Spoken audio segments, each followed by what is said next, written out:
Hi guys, it's Chelsea. And Chris. And we are LBC Party of Five, back with another video. And if this is your first time on our channel, be sure to hit that subscribe button if you haven't already, so you can become part of the family. So, getting into this real quick, gotta give a little backstory. Within a span of like a week and a half, we have been getting emails or DMs all basically along the same line of questioning. So we figured, we responded obviously one-on-one, but I figured might as well just do a video about it because obviously, it could be helpful. This is a common, to have it in a short period of time. It's a common concern. Right. So we are gonna bust some myths. Hopefully. About transitioning and better understanding your partner going through in a relationship. That is in a relationship, right? Yes. Understanding your transitioning partner. Yes. Oh, that's a good one. Understanding your transitioning partner. I like that. It's good. So some of the commonalities within these messages were basically the significant others feeling like, and don't get me wrong, the feelings are valid. I'm not invalidating anybody's feelings, and we welcome, people reaching out to us and everything, because all of this is natural to be feeling and going through. But the initial shock after their partner has come out to them as transgender is that they've been lied to, they've been deceived. Two of them, I think, were married. The other one was just, they've been together for maybe like 3 years and have a kid. And they feel lied to. They feel deceived. Lied, right. Because they are thinking, well, they must have known. Right. That's the first mistake. Not mistake, but that's the first misconception. Right. Nobody is trying to lie or deceive you into being with them. Right. That's never the intention. I don't think anybody in their right mind has that intention. I was never like, ooh, I'm gonna get her. You'll never know. Put on this bra. I'm gonna get you. No, that was not the case. I mean, some people, it takes them a while to admit it to themselves, or like in my situation, it took a lot of courage for me to roll the dice on myself, because one of my misconceptions was that I was gonna lose everything if I transitioned. So that takes a lot of internal courage to go out to your partner and just be like, well, come out to your partner and say, hey, I'm feeling X, Y, and Z, or I'd like to do X, Y, and Z, depending on what you want for your transition. And even though my reaction probably wasn't the best because I was in shock too, but it's a good thing, and you should see that as a positive thing, that your partner is coming to you with this. And they trust you with it. Right, because that's what it means. They can keep it internal, and then, they're dead the next day. Because they can't take it anymore. They're so depressed. They're so sad. They're turning to substance abuse. They just up and leave you because they can't handle it anymore.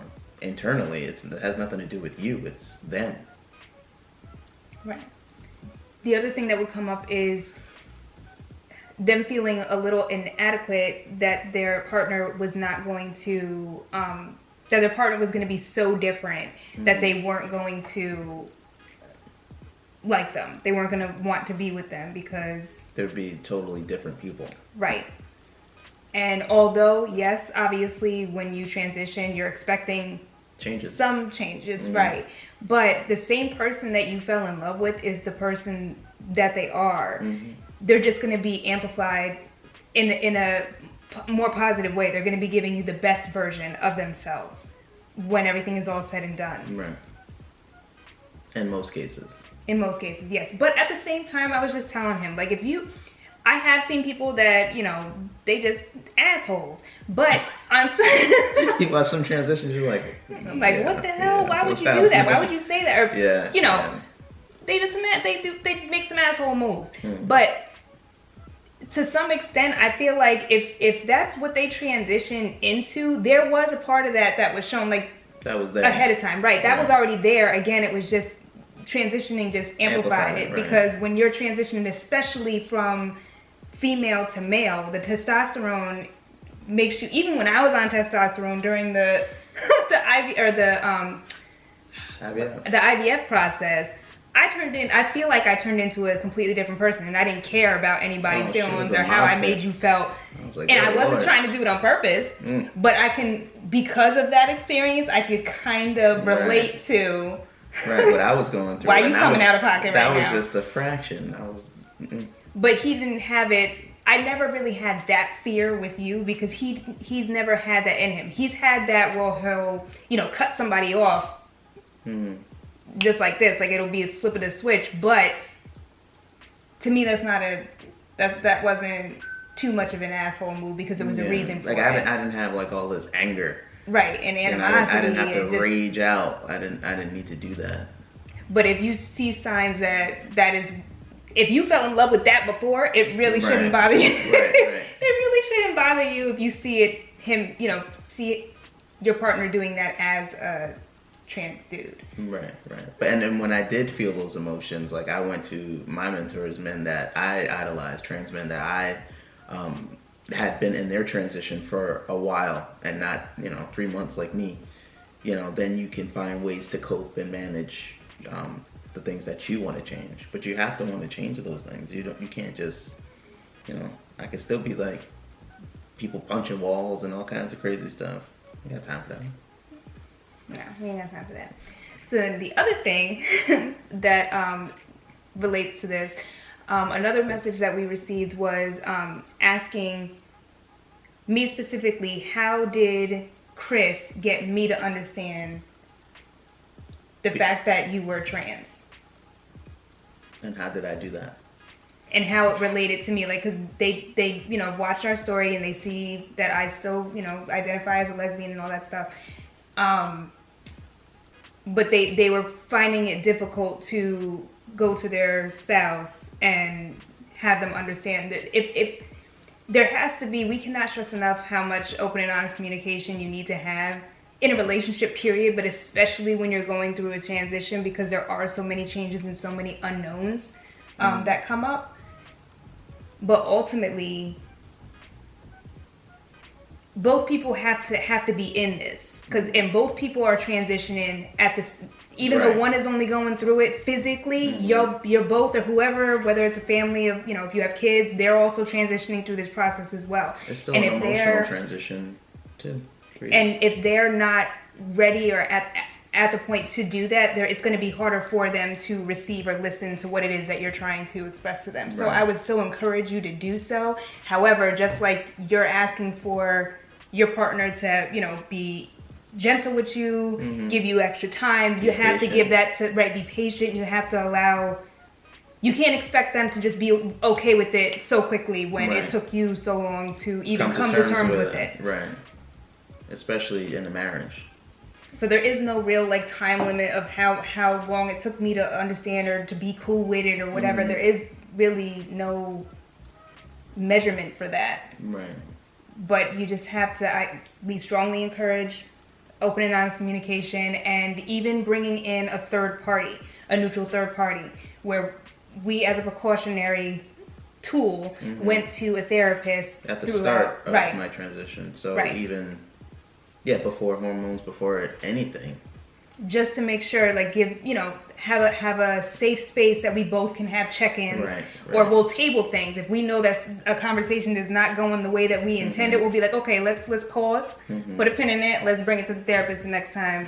We'll talk about it in front of her. So then we had a neutral third party to direct the conversation. It gave you insight into my mindset, from childhood up, and how I came to terms with trans and what that means to me. Because being trans means something different to other people. Like, some people just want a pronoun change or a name change, the top surgery, that's it. So it could be easier, I just want to be Chris. All right, that's it. That's the end of my transition. Whereas, obviously we went a longer, different journey, but... Yeah, but did I say anything specifically that was oh, okay, he's really serious about this? Now I get it. Now I understand that he feels this way. I wouldn't say that it was a specific something that you said to me. It was more so just you being considerate of my feelings and being willing to do the precautionary, because I'm the one that suggested the therapy, because Right. I'm used to that. Like, I've already been to therapy. I don't know if you have. What? Prior to going to see Robin? I did. No, I mean, outside of the transition stuff, did you go to therapy? No. Exactly. So I'm the one that brought therapy into them, and because he was okay with that, that made me feel a little bit more comfortable, because I felt like I had some, not control in it, but yeah, I think that's fair. control is not the right word though, because we both knew that we wanted to make it out to the other side, Right. still together. We knew that, Right. and We wanted to control the controllables. I think that's fair. Okay, so yeah, all right. Yeah, That's right. and then I picked up a gender therapist specifically for my transition-related issues as well. Well, you kind of, that's So part I of the had process to. you had to. Yeah, but I kept her. It wasn't like, give me my letter piece. The last thing that was brought up in conversation was is in relation to fear. There's a lot of things that as the spouse you can be afraid of throughout, or on both sides. You can be afraid of your spouse not wanting you as they're going through this transition, because they're going to want something different. I know for me, that's the first thing I saw when he came out as trans. I'm like, okay, who do I know? I'm racking my brain. Who do I know? Who have I heard of that has gone through this? And everybody that I saw, except for the exception of maybe two, ended up, one, not with the same person that they were with when they were transitioning, and then ended up, two, being gay. So how do you know where you stand? And I get that. I get the fear of not being wanted, or not being enough for your spouse, because you don't know what they want and you don't know. Right. But that, I mean, that also comes with, you know, them exploring their sexuality, and now they're confident enough to explore that side of themselves too. I guess I don't really know, but for me, I had the same fear because, you know, things change, especially when you're on hormones. So, Are we gonna go there? well, I mean, we're not gonna go there, but we're gonna gloss over it. You know, there was a concern for me, like, okay, this is changing. Is she gonna, you know, like that? So there can be a fear. So there could be, you know, there's fear on both sides. Like, okay, I feel confident and I feel great about my body, and then, you know, your partner's like, I don't know about that. You know, that's a major fear, in a lot of, and, you know, some cases too. I'm sure that's the reality too. And it's not, even if that is, oh, the battery's gonna die. Even if that is how it results, we would still encourage to, you know, to go through it. If you love the person that, you know, is coming out to you again, Right. love them through it. Even if it means that, you know, it doesn't work out, I would still say to be there because they are an important person in your life. Right. Try. Yeah. Don't be controlled by your fears. Don't be controlled by, you know, the what ifs. Just control the controllables. And be open present and honest in the moment. Right. Yeah. Be present in the moment and open and honest communication. We gotta hurry up because Yeah. it's gonna die. Yeah. But Don't we be hope like, this oh, is hell no. no. Yeah. You want to transition? Initial reaction, I get it. Trust me, it is natural because you signed up for one thing and now your partner is proposing something Right. different. Hey, if I knew it was an option on the menu, I would be like, oh, let's explore that. Didn't. Kind of slow. Kind of slow. Yeah. But we still together and we love each other. It's even better than it was before. Exactly. So yeah, we hope you enjoyed this video. We hope it is helpful to someone. And if you like this, be sure to like, comment, and subscribe. And we'll see you next time. Bye, guys. Bye, guys.